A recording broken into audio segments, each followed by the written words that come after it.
Sunday dinner, which was a big Absolutely. reference point in the week. You know the duck bread at Easter? Oh yeah, yeah, Oh And I that always still used to order happens. yes, a duck yes, bread. yeah, it's still around. Yes. Yeah. Anybody used to get beaten to not finish them dinner. No, not What? that. No, not in my family. No. I'm wondering, at what point did fried chicken take such a stranglehold over us? Organize, sit down, reason and talk.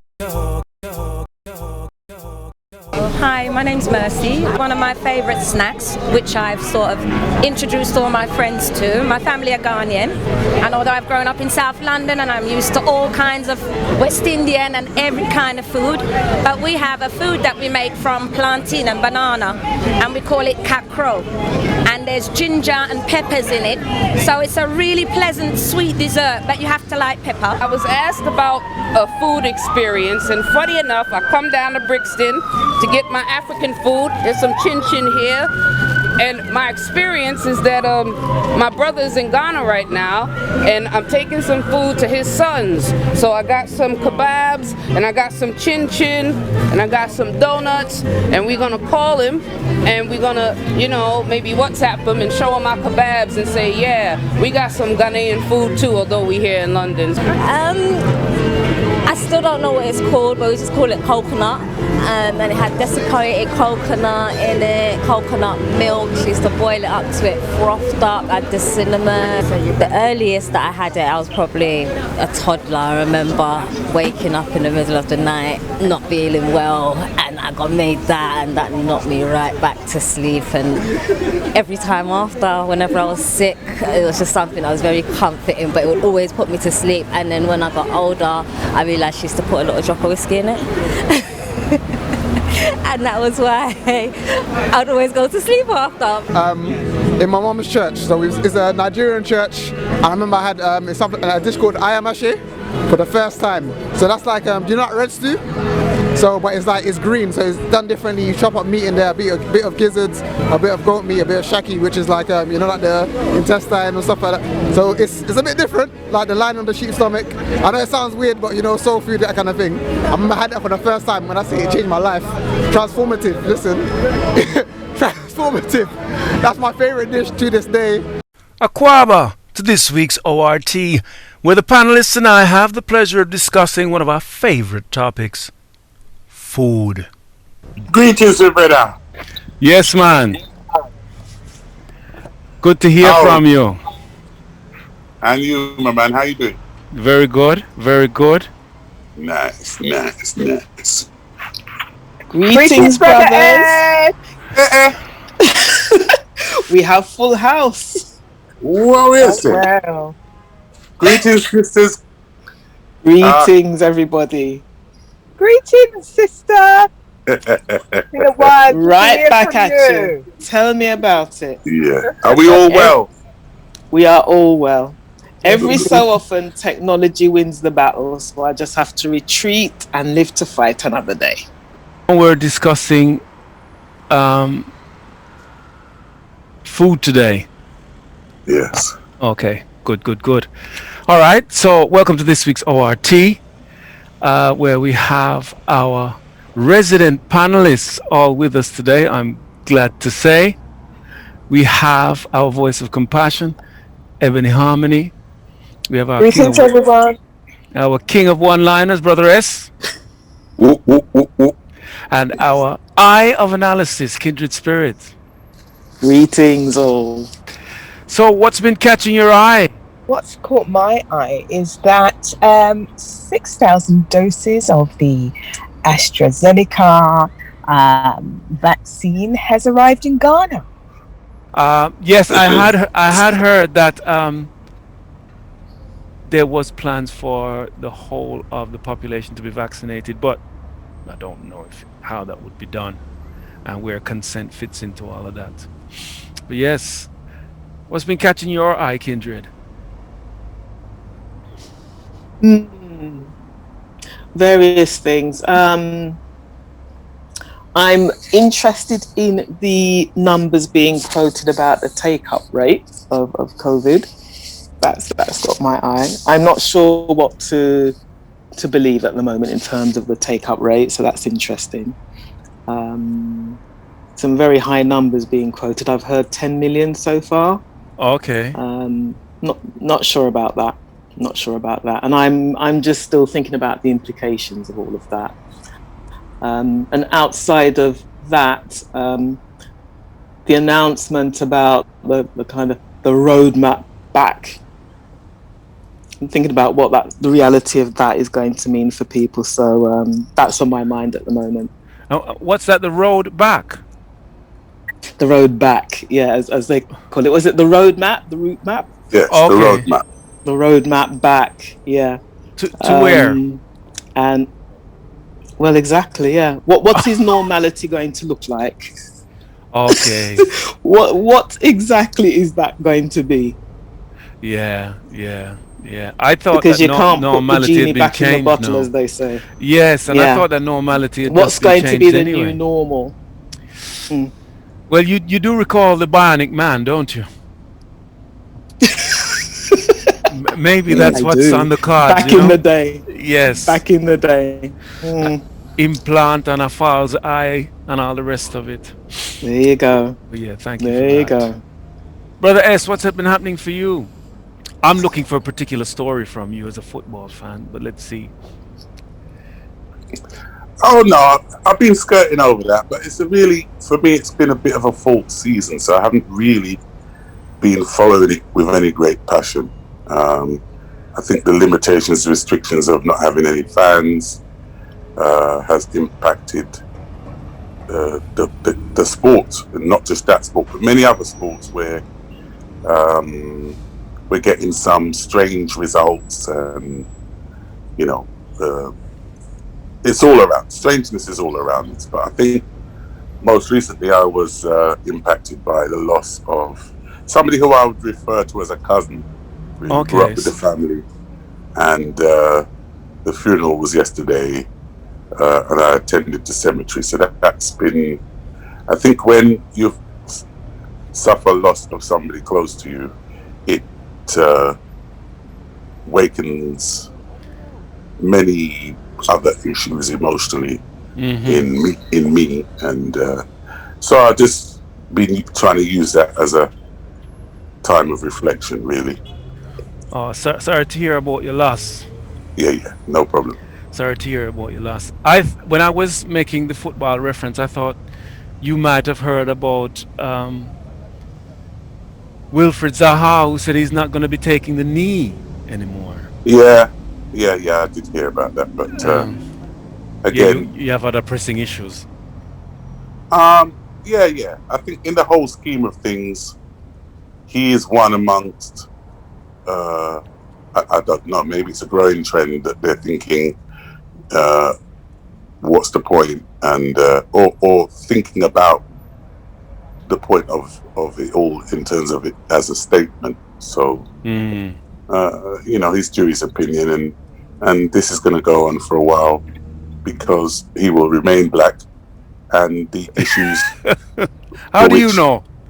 The issues that he's concerned about will continue to be a subject that will impact us personally, and we will continue to debate about. Yeah, no, definitely. One of the things that caught my eye, apart from Wilfred's, was the real life version of the House of Cards,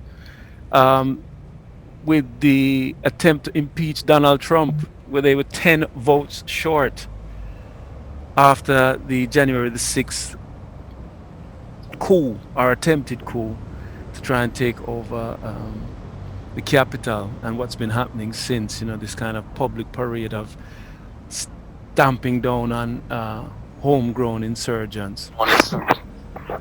But yes, they say that sometimes fiction, art starts to imitate fiction, or fiction starts to imitate life. Life imitates art. Oh, yeah. I'm glad I'm in your company if you help me out with that one. But it's just weird, it's just weird. It's just weird. It's not unusual in the sense of, once you're in power, once you're a European person in power, you have the right to do many things, but it just seems really odd, this whole situation. But yes, so welcome to this week's show. Welcome to ORT, the show of love and light. And we'll be talking about food, food memories, what food means to us, what it says about us. And before that, as per usual, we have our quiz. And I know I'm among some of the sharpest minds when it comes to matters related to melanated people. So we'll be kicking off now with question 1. When white people have tea, what do black people have? When white people have what? Sorry? Tea. Tea. Yes. Oh, we have dinner. We have our dinner. Ah, dear. Usually shouted out in the street by one of your siblings, eh? Come eat for your dinner! Dinner ready? Your dinner ready, yes. Brother S was probably playing football during that time. Come I interrupt was. me. Yeah, I come was. interrupt me in the middle of my football. Ah, dear. All right, a tougher one here. Gonna check some of your knowledge on where some of the foods originate. So, where does breadfruit originate out of these 3 examples? Haiti, Mozambique, or New Guinea? Haiti, Mozambique, or New Guinea? I'd say New I Guinea. think so would I. I think it's so. Yeah, it's quite a unique, isn't it? As much as we've eaten it, I think New Guinea. Really, brother S? Yeah, it's an unusual one. Don't let isn't them let them sneak off. No. it? Welcome back, kindred spirits. Don't let the girls take it. Why, mate? You see, they start right. Okay, The brother S is deep in thought now. I am. I can hear the brain cells ticking over. I'm going to steer away from the girls, and I'm going to go with Mozambique. Okay. You should have stayed with the girls. It's actually New Well, Guinea. you didn't want to say. So you kick the ball right into the crowd once again. Somebody hold them high right now as we speak. Okay. Well done, ladies. Question 3. Can you name 3 foods which can be considered as slave foods? Oh, are we talking Pigtail. like the likes of cow foot, oxtail, Oxtail, yeah. pigtail, Chicken foot. Chicken foot. Wow. chicken butt? Ah, dear. Try. Yes, Good listen. old try. Oh my days. All the pieces that go in the bin. Yes. My master never want anymore. Let's see what you can do with this. Yeah. 100% correct, you all again. I had down saltfish, salt pork, and pigtails, and I heard that Kindred said pigtails there. So Yeah. clearly there's some mental scarring going on there potentially for her. That's a whole other story. Yes. I remember once going to a christening, and it was I think the family was from Barbados or St. Lucia, one of those places there, and they had a thing called sauce. First time I heard of it. Oh, yes. Yes. And we are ingenious when you think about it. Eh? People say that Gordon, what is chef name? Gordon Ramsay. Ramsay is a genius. But listen, he has nothing on black people, because we have made some sweet tasting meals out of our master. Say, hey, take that. Yeah. I've never had sauce. I've heard of it, but never eaten it. Well, that was Lovely. close. It can be eaten. Some islands will eat it hot, boiled hot out the pot, and some eat it actually cold. Okay. Well, that was it. That was a close. Ebony, you have missed nothing. Trust me. Thank you. Listen, man. Your life is Thank you better for for it. Trust me. What, yo? I'm tell you. Okay, so question 4: where does curry culture come from in the West Indies? Where does curry culture come Yeah, from? like you have curry chicken, you have curry mutton, you have all these curry dishes. Yeah. Where does it come from? Now be careful, you know. Yeah. Okay. I'm gonna say Trinidad. Okay. Yeah. Okay. Any But others going? it's the Indian. It's the Yeah. transportation of the spices from India, isn't it? Lord of Yeah. His mercy, And these the girls have been Caribbean. reading up. Brother Hess, what's Okay. going on? You like No, damage in the crowd? no, but that was right. That's right. That's why I've gone for Trinidad. Well, I mean, the thing is, it wouldn't have been part of any West Indian culture had not it been for indentured Indians been taken to the West Indies. So they brought Right. their curry culture, as well as vegetarianism and marijuana smoking, as well as Mm. dreadlocks. So we have a lot to be thankful for on some nights for the Indians. Is it? Mhm. Okay. Ebony, Say so. Oh have dear. mercy. Right. So I'm gonna hope I get this name right. Chakalaka is a dish from which African country? I'm gonna give you a choice of three: Uganda, Morocco, or South Africa. I Chakalaka. heard this the other day. You ate it the other day? No, I heard. Oh, Did you hear me? oh. I think it's South Africa. I'm sure. And I'm gonna go with I was South going to Africa say that too. as well. I Yeah, think, yeah, I'm sure. Okay. that's the one that leapt out to me. Oh, Yeah. okay. I, Well, you're all right. No balls in the crowd on this for this Yeah, answer. yeah. Chakalaka is a very simple and easy to make relish, which is grown out of the townships of South Africa. So Okay. well done to you. Very proud of how resolute and confident you were on that one.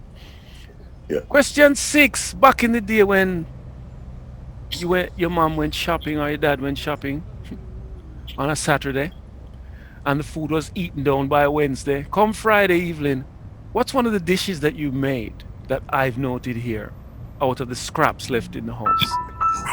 dumped So in fish a baked fritters. bean that was seasoned up with onion and black water.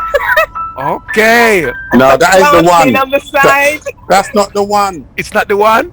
No. Which one? It's a corned beef and white rice.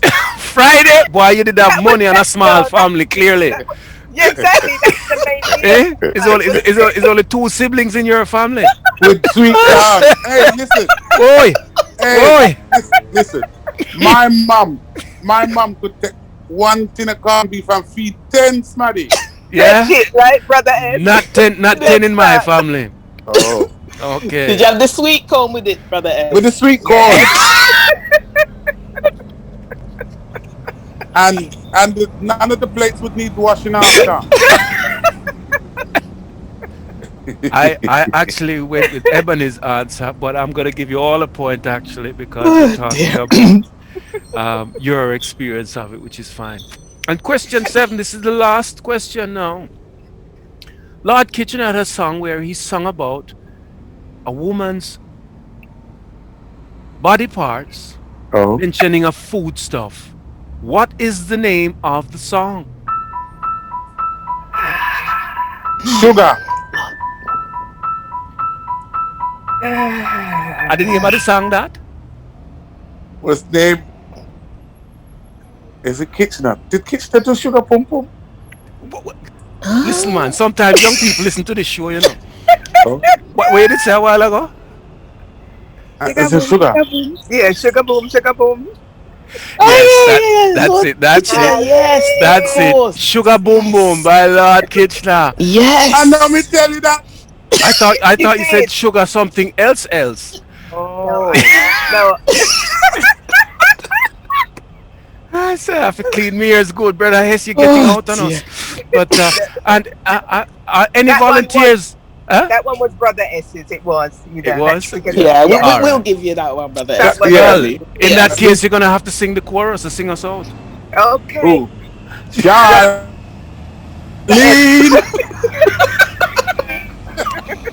Where do we go from sugar boom bit? Anywhere you want to go. A sugar boom, boom. Sugar boom, boom. Asa, Sugar boom, boom. people are fighting to get for the dance floor right now. I will see you on the other side. Well done and thank you. All right. Okay.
This is ORT.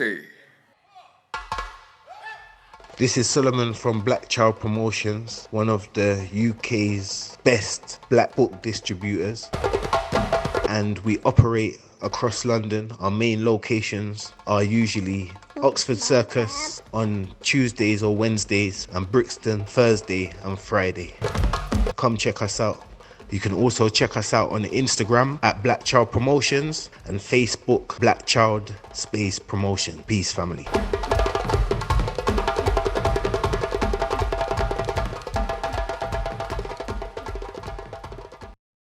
This week's recommendation from Black Child Promotions is African Holistic Health by the great, never late, legendary Dr. Layla Africa. This is the first major book which addresses health issues from a comprehensive African-centered viewpoint. It provides a complete guide to herbal remedies along with homeopathic disease treatments. What makes African Holistic Health truly unique is the research Dr. Africa provides on the psychological and physiological differences between African people versus people of European descent. Make sure you check it out, people, because health is definitely wealth. This week's giveaway for the children is the World Food Alphabet, a global A to Z of different foods, which takes you on a mouth-watering tour of different crops, dishes, and ways of eating from every continent, including important information on conservation, fair trade, and food waste. Very, very good to enlighten the children as it relates to food. Make sure you check it out, people. Stick a pin for listener comments. Obviously, I'm from Congo, so I eat a lot of hometown food. I'll probably say it's sauce arachide, so that's peanut butter sauce with chicken. One of the best ones I've ever had. And my dad used to make it. I've learned how to make it, thank God. And I try to please myself as much as possible. But I only eat it with rice. I don't really like it with potatoes or anything else. It's more times it's good to eat it with rice.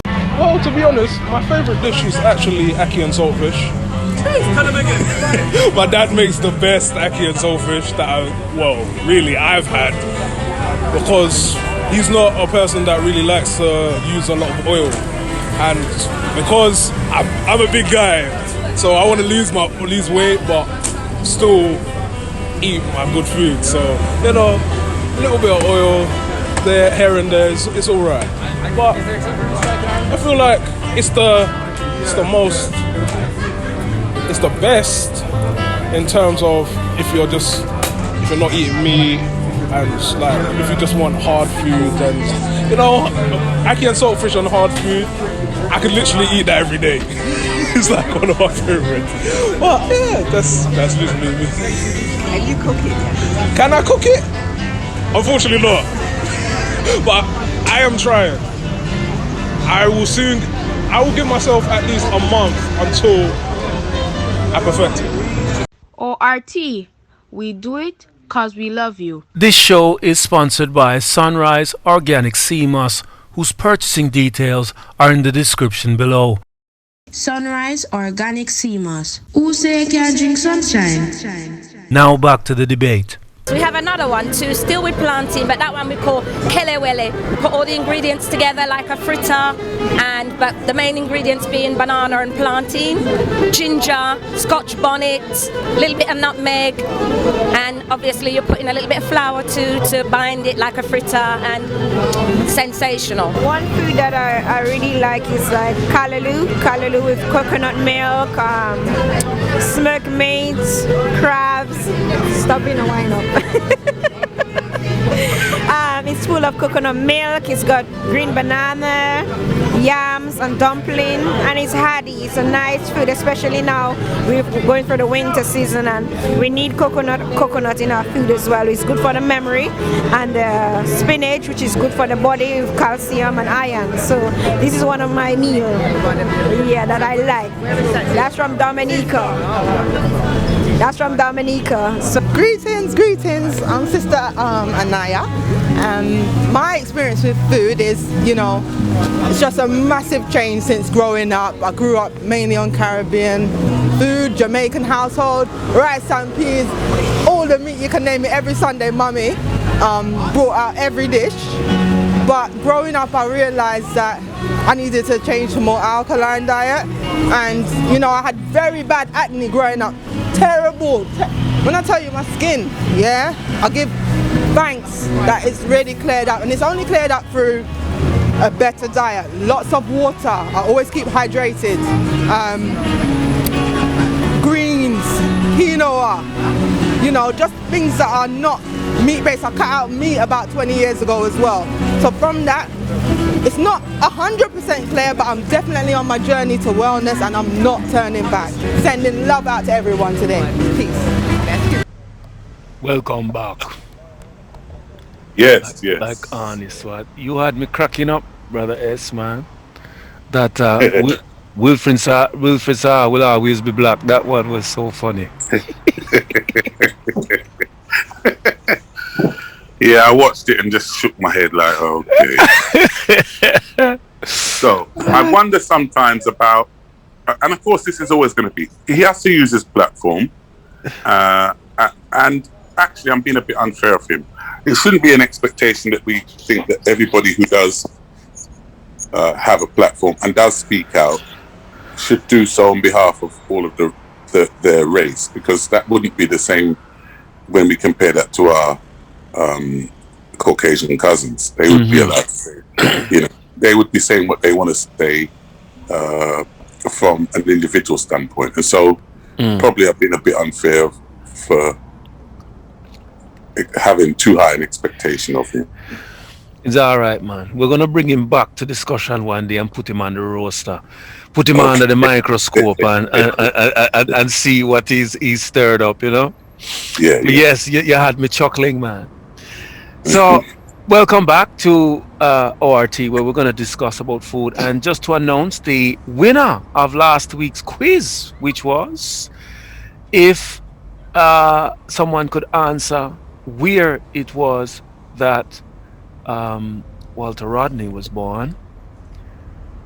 And the answer was Guyana.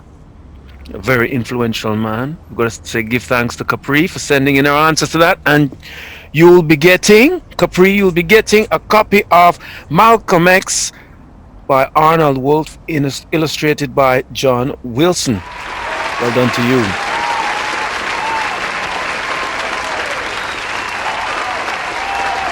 So, what food memories do you all have that you're willing to share? Saturday night, peas put to soak. Whoa. Meat seasoned up. Whoa. A ritual every week. One time I went to a party, man, and the DJ was round the mic, and he stopped the music. He said, big up all of the, well, he did say woman at the time, not that it has to be the woman. Big up all of the woman who soak them peas before them come out. It was so funny. It was so I was I dying. feel you. Yes. Ah, dear. Yeah, that was a very focal point, preparing for Sunday dinner, which was a big Absolutely. reference point in the week. I mean, food was cooked generally, but Sunday and Saturday, they had something kind of very permanent about them. You weren't a family if you didn't eat at least a dinner on one of True. those days. And Yeah, a that's. Saturday soup. Oh Oh, yes, yes. yeah. The brisket. Or the lamb neck. The lamb neck, Oh, chicken foot. No, no. listen, man.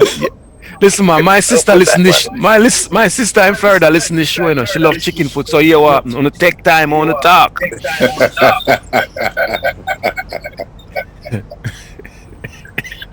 Chicken foot. Yeah. And when you stir up the pot and the claw come up and go down. Hey. Yeah. I was thinking about some of the rare food memories and around the seasons, the seasonal ones. The duck bread at Easter.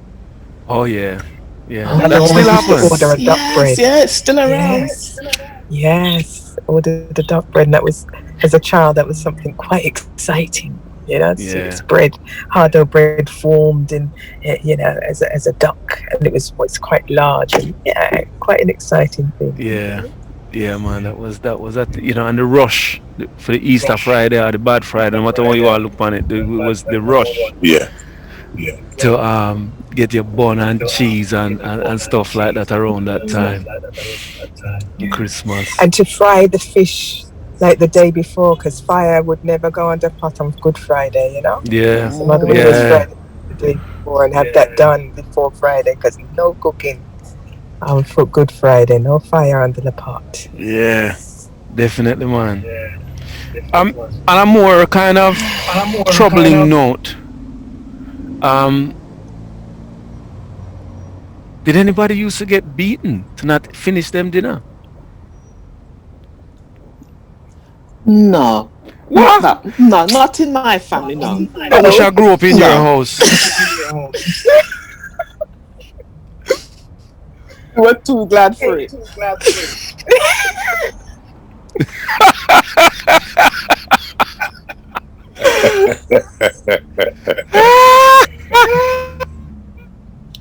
I'll tell you something that did cross my mind though when I was thinking about this. Is I was thinking at what point, given the foods that we grew up with and the different things that we used to eat, and I was wondering at what point did fried chicken take such a stranglehold over us, because it wasn't as prominent. I don't remember it being as prominent. Yes, we had chicken, but it wasn't the obsession that it is today. And I'm wondering when that happened. We had chicken, but we had other things too. Yeah. Even socially, chicken would be one of the things on the table, and you'd have your curry goat and you'd have your fish and your fry. It would be amongst other things. But why and how has fried chicken come to dominate? I was watching a program with Ainsley. Ainsley name now, the chef. Yes. Yeah. And he was somewhere eating something, and he said, "Anything you fry tastes good." So maybe it's the fact that it's fried as opposed to it's fried chicken, and then there's the cost and everything else. I also was looking into some food kind of politics at one point, and when the mad cow disease thing came out, the poultry lobby made a dash for the politicians to say, "Listen, tell the people that chicken is better, that chicken is safer, and it's white meat, and it won't have all these other problems that mad cow disease has." So maybe those two things, the fact that frying makes things taste better and the chicken lobby has benefited from the mad cow disease, has been one of the reasons. But also Kentucky, I mean, when them say it finger licking, it really is finger licking for people who like it. Trust me, I man. hear that, but am I right? Am I imagining this? It was probably a while ago, but wasn't there a case being, I don't know if it got as far as court, but wasn't there some kind of move towards bringing action against KFC? It might have been the Nation of Islam, it might have been the NAACP, but something about the way that that particular brand is pushed so hard within black communities. Yeah, I don't. Because it is marketed to us. If you look at how it is marketed to us. Yeah, but it doesn't matter because pallets. You like it. Pallets are individual, and when we think about our relationship with food. When I think about African Caribbean food and that being part of my culture, and I'm entrenched in that, I have an emotional relationship with that food, right? With the outside foods or the fast foods, I think that's more partly about convenience, as well as the rush that will give you, even chemically. Yeah. And that the areas of the brain for which it releases chemicals, and you get that feel good factor immediately, and it says have some more. So I think we in referring to the case that Sister Kindred is talking about, I think there isn't a food around now that we as black people would eat that hasn't had some tampering issue, court case, or concerns being raised about eating it. We got issues with salt, overeating salt, with sugar and diabetes in our community and our culture.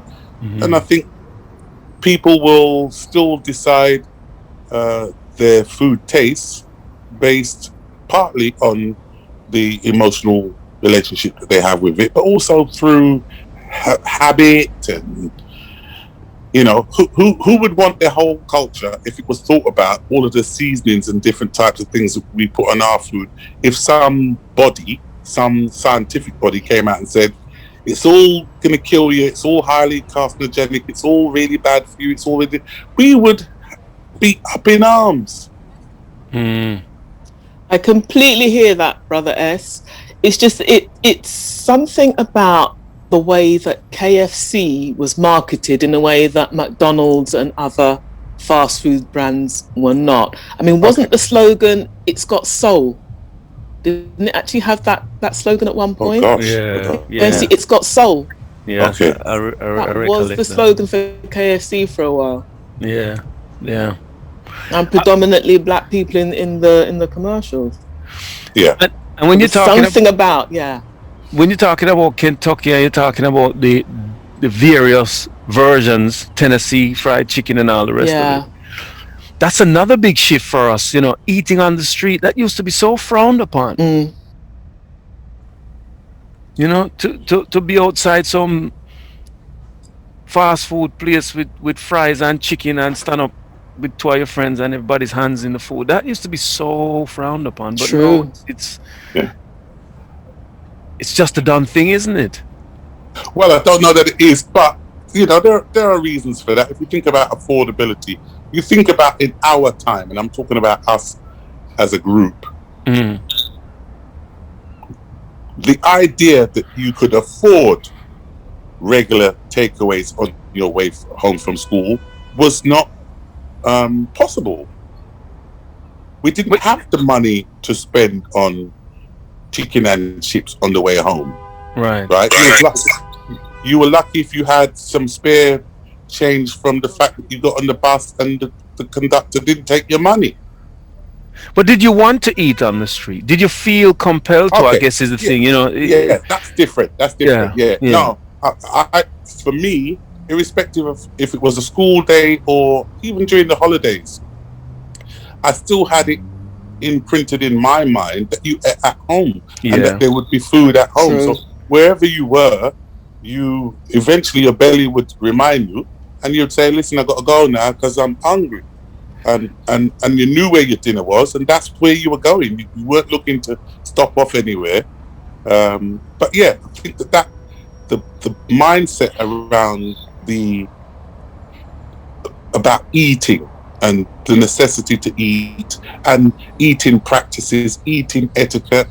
I know for me, certainly as a child, my mum would have turned white had she found any of us eating on the street. It was just absolutely a no-no. I mean, that was worthy of a beating. Yeah, and you know So we something, just didn't do it. and going back to Kindred's point there about and your point about this manipulating of food to like using it as a dragnet to catch as many people. Even when I mean I don't like to eat things like tripe or cow foot, but when I used to get stuff like that to eat when I was younger, there wasn't anything on the street that was better anyway. That tasted better. You know, as them say, Mama cooking is the greatest. It was a fact. It's true. It was true. But I might go hungry for certain foods if they were. Fortunately, we didn't. Tripe wasn't something that would really be cooked in my house. But had it been, rich boy, I'd have gone to bed hungry. I have to agree with you, Brother S. I've never eaten. I could not take the smell of it. Yeah. Oh no. It make you strong. Oh no. Oh my Lord. No, it make you sick. No. You know, one time I was watching Kirkland Lang. You remember him? Yes, the boxer. Yeah, and he took it's Harry Carpenter. He took him into an Jamaican restaurant and he was eating some cow foot. And Harry Carpenter was looking and said, "What is that eating?" He says, "It's the foot of the cow, the strongest part. It make you stand up."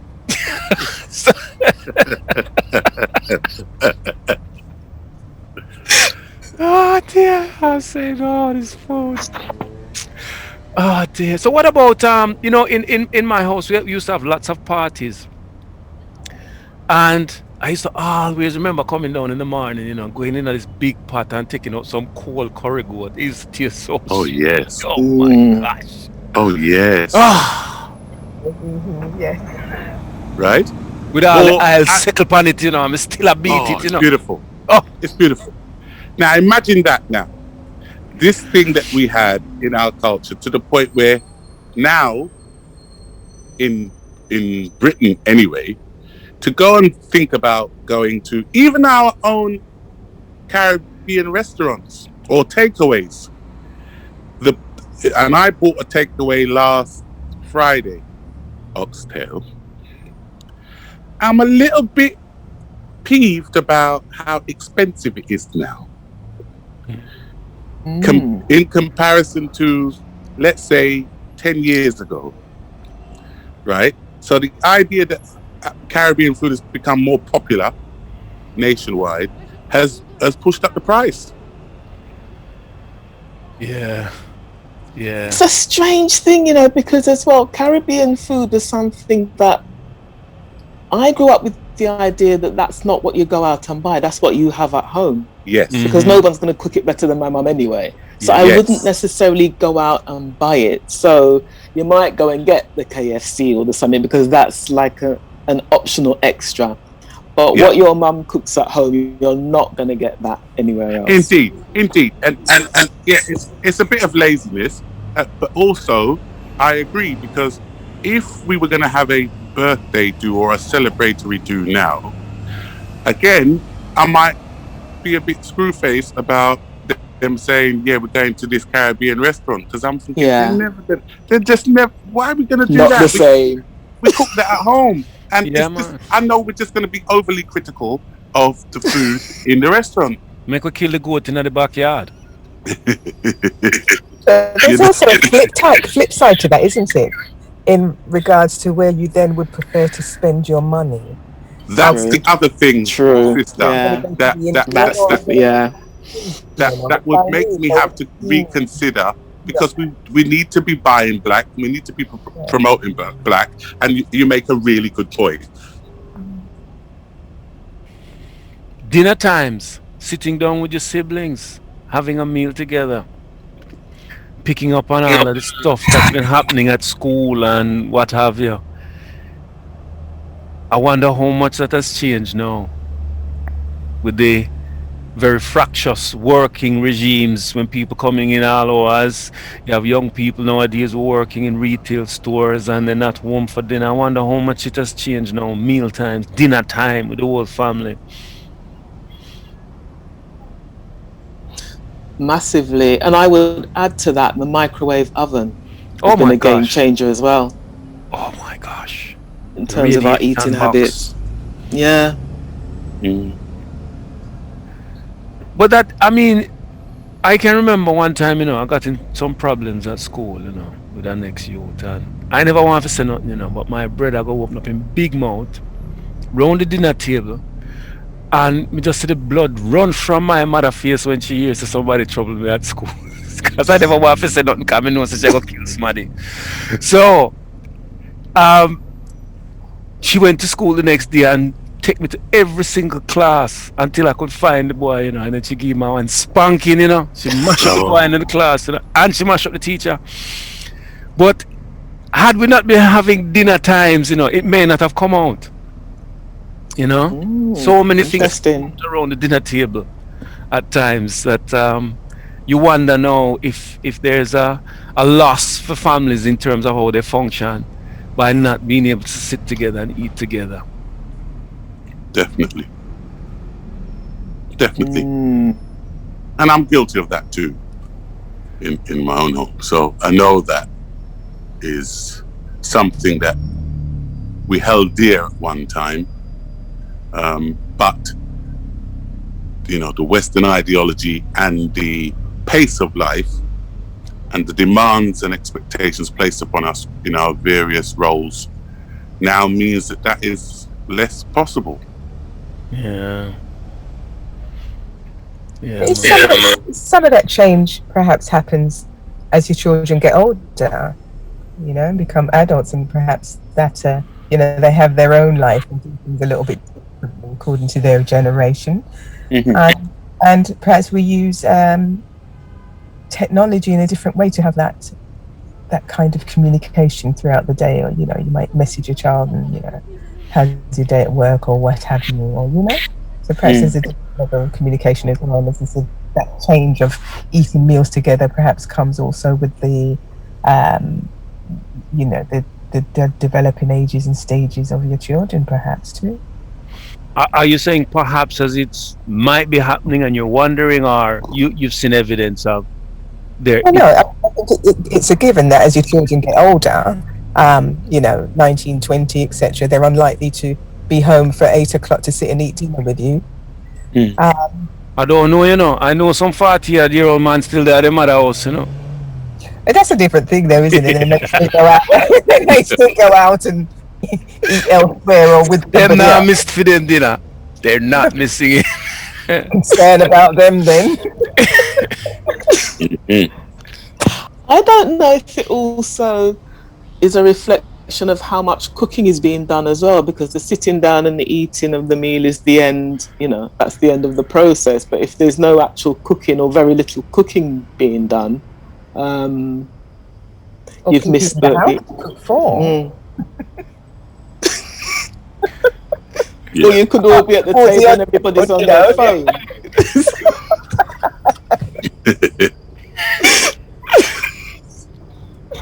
So I think the whole thing is, we're in very different times now. Yeah.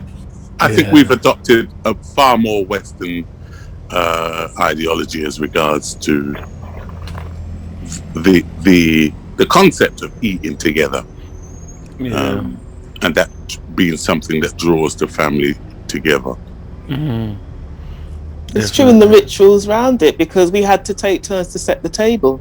Them something there. And you had to take turns to clear the table afterwards. So all of that was part of it. Yeah. Man. Couldn't leave the table until you finish eating. Yeah. And if it was your turn to do the washing up, you had to do the washing up and clean down the cooker too. Yeah. Right. Yeah. And I grew up in a house full of girls, so I had a bit of a nightmare in that, because as Kush touched on earlier, I often during the course of the week used to come in later as a young teenager because I was in the school football team. I was playing for another football team, and so often we had our names on the side of the fridge that would tell you whose turn it is to wash up or clean up the kitchen.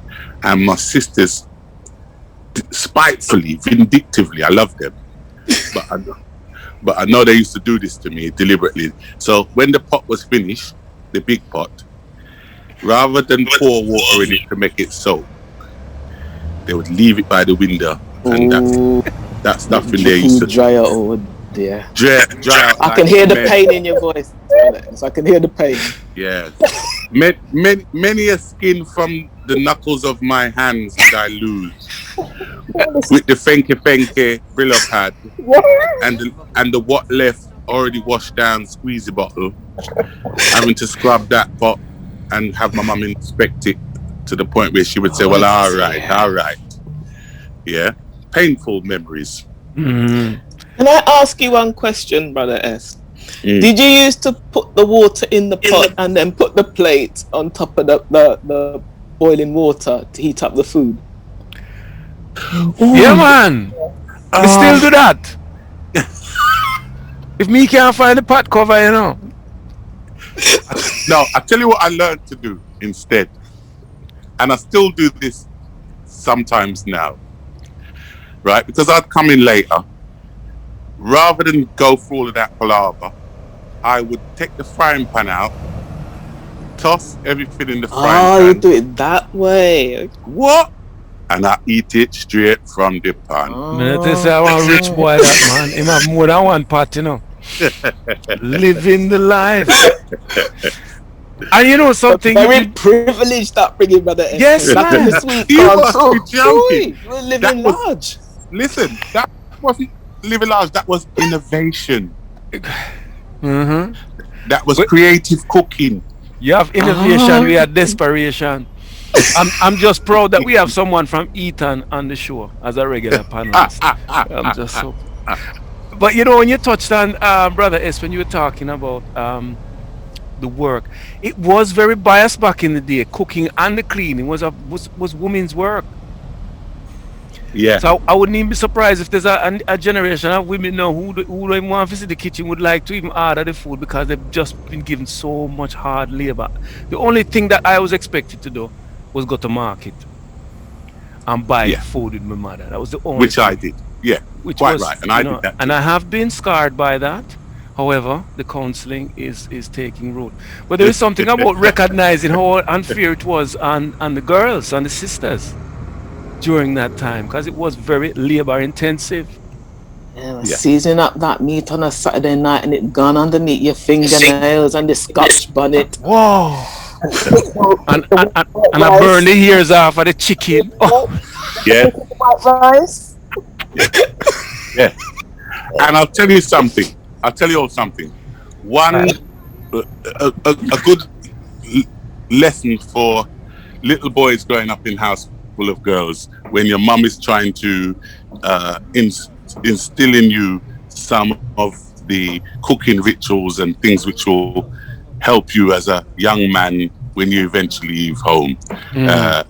One day I was given the responsibility of putting on the pot with some black-eyed peas before Mummy would come home, seeing as I was going to be the first one in, right? And which I did. Got the black-eyed peas out, seen it loads of times. Mummy's done it loads of times. And I put it on a slow fire, as she told me to do, and I went about my business in the house. When I came back, the water was black. So I thought, oh, blimey, I've burnt it. So I poured them all out, flung the peas in the bin, did it again. And every time I came back to the pot, the water was black. I thought, oh, I've burnt it. So I threw it all away. Rich boy, man. Rich boy. Only you rich man can dash with peas. Right? So go on.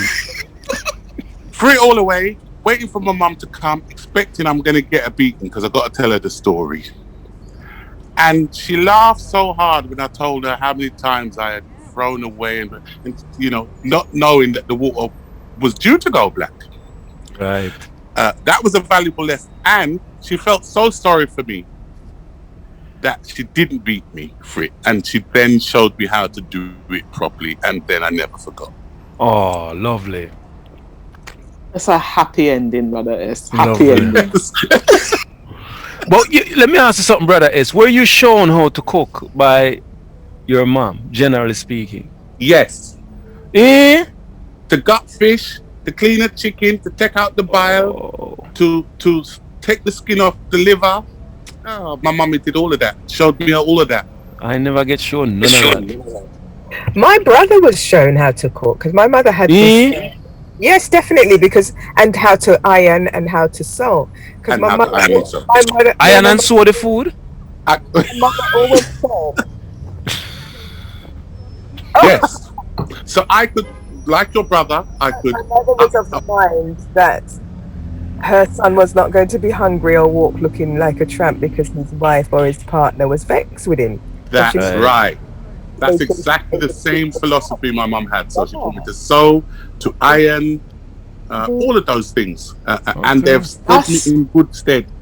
That's interesting, you know, because my brother, I've got two brothers. One was born here, one was in Jamaica. The one here, my mum didn't teach him anything. The one in Jamaica was raised by our grandmother till he was about 13, 14, and then he came over here. He can do the lot. Yes. My grandmother taught him to do everything. Yes. So there's definitely something in that. Yeah, I wasn't sure. You know, I wasn't sure. My dad, when my dad used to cook, my dad used to say, the best cook in the world is a man. So you can see that he wasn't biased. But it was once I leave home. But I used to watch my mother a lot, you know. I used to watch my dad a lot. So when I leave home, you know, I was just determined not to have to eat out. I didn't want to do that or depend on anyone. So I kind of self-teach myself as well as learning from my grandmother and so forth, you know, and asking questions, and my sisters. And it's such a rewarding thing to cook a nice meal for yourself or others. It's such a reward. It's one of, absolutely. You know, white people have a thing where they will tell you 100 times. You go to white people house, them say you all right, or them say them love you. They tell them children them love you. Black people not gonna tell you them love you, but they will give you food. You go to them house and say you hungry. They feed you. And I think that's such an important part of our culture, you know, feeding each other, you know. Yes. Even when we used to go like to eat from a restaurant or something like that, or you know, a West Indian restaurant. Even though the person behind the counter was miserable, we know one thing: the food is gonna taste good. It's gonna have them heart and soul in the food, even though the service may be off key. You know, they would make sure that the meal was a hearty meal, and I think that's something that we should try to hold on to kind of define who we are culturally. Like, oh, we never used to eat on street. All right, we are eat on street now, but expressing our love and care for each other through food is something that I think has always impressed me about black people. It's true. I remember the first time going to Jamaica and the size of the plate of food that was put in front of me that very first night was bigger than any plate of food I've ever eaten over here. And from people who, you know, who had less than us, you know. Sure. But there was something about that. I think during poverty, that's all perhaps somebody feels that they can offer you. Right? But it's given with a good heart. Yes, yes. Yeah, it's, you know, we haven't got much, but we're going to feed you. Yeah. Yeah, definitely. I mean, again, my mother used to say this thing, and when I look at it now, it's about love and togetherness and caring for each other. You know, if she cooked something and it didn't look enough, she'd say, no bother. If I want banana, we're gonna get piece. Yeah. Yeah, man, we can't be stingy with food. Yeah, and no matter what it was, everybody would be considered and get their part. Yeah. Yeah. Beautiful thing. We also have, I don't want to big up any how can I put it, food eatery chains who are cashing in on that same love of our food blended with our love of music. And in America and in the UK, there are so many small independent run food shops who probably can't compete with the might of some of the big chains. One in particular I'm thinking of that's just basically ripping off our culture to sell it to Europeans.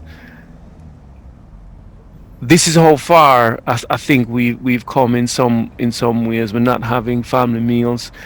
We're not cooking and you expressing our love through food. And other people are cashing in to some degree without getting too despondent. Cashing in on that market of um, Caribbean food because it's one of the best food in the world. Caribbean food, you know. Without doubt. I'm telling you, even when some of it is completely unhealthy, your mouth. I'll beat the taste. What? Your mouth, I say, I'll you beat eat the it. taste. You're mad, man. You're gonna make that pass you. So, yeah, man, food has played a big part in our lives. Up until the point now that we have all these various groups. I mean, I was quite proud of Dr. Leila Africa and Dr. Sebi for showing us how to use food to help to heal ourselves, which was another. I wouldn't even say it's an addition because we've always had people from um,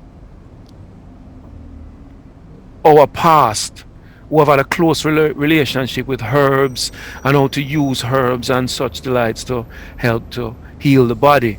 But when Dr. Sebi come along, it was like allowing people to express themselves who had certain food, I wouldn't say phobias, but they are aware of some of the contamination that's gone along with industrial food manufacturing and wanted a more honest and straightforward experience with food. So the diversity now going from, the people who still eat cow foot and still eat chicken foot right up to veganism now, it's broadened out a lot over the years in terms of who's eating what. So yes, any final thoughts as we approach the last few minutes on this topic of food and what it says about us, our journey, and where we arrived to? Well, I think food for me, and certainly African Caribbean food for me, is comforting in many ways. If only for the fact that when I eat it, it reminds me and connects me to my ancestry. Yeah, well said. Well said. Well said. Totally agree with that. And even though we may have lost some of the rituals around the preparation and the eating of the meal, if we can keep hold of the food itself and educate ourselves with all of that information out there about the benefits of the Caribbean diet, we can still go forward with that. There's so much information out there now. Yeah.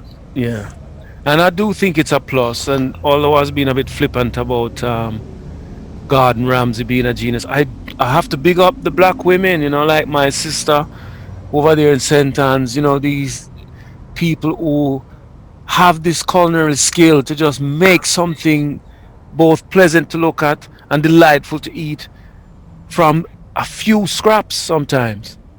I think that's a real statement of our resilience, really, to have an identity. Definitely. Despite what we've been through. So I'm really pleased about that. As much as I might not eat some of the dishes, I'm still pleased to see that.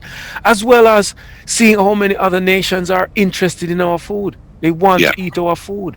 Yeah. I can remember a few years ago, a friend of mine, he used to do Carnival. He used to have a stall at London Carnival, and he was saying, "Listen, man, you can't tell these white people about jerk chicken. You have to tell them about barbecue." And I've lost contact with him now because I would say everybody knows about jerk chicken. Yes. Everybody knows about it. I was watching a movie and they was talking about jerk chicken. So there is still this friendly fascination with what we create as a people, and it is a flavor like no other. You understand? It is a flavor like nothing else. Yes. So thank you for your thoughts. It looks like we've lost Ebony. I don't know where she's gone to. I tried to Oh, reach out to her, but as a foodie herself, I'm sure she'll be seconding all that you've said. But thank you very much for your Indeed. contributions today, Brother S and Kindred Spirit. Lovely to have you back, Kindred. good to be back, Yeah, brothers. Yeah. Good to man. be back. Peace. When you're not here, it's coming Blessings to like you. one of the leg off of the table gone. Ooh. So yes, until And the you next gotta time, come to Red people. Kush. Yes. Yeah, Yeah, yeah. be Enough blessed. love. Be Be blessed. blessed. Keep safe. Take care. Walk good. Peace. Organize, sit down, reason and talk. ORT. This show is sponsored by Sunrise Organic Seamoss. Who say can drink sunshine? And if you'd like to win this week's giveaway, World Food Alphabet, a children's book by Chris Caldecott, kindly donated by Black Child Promotions, then send your answer to the email address in the description box below telling us whether it's true or false if you can make porridge out of both peanuts and green bananas. ORT is a Glover Media production. Included below are related links to this discussion. Please share, comment, and subscribe. And remember, talk the thing.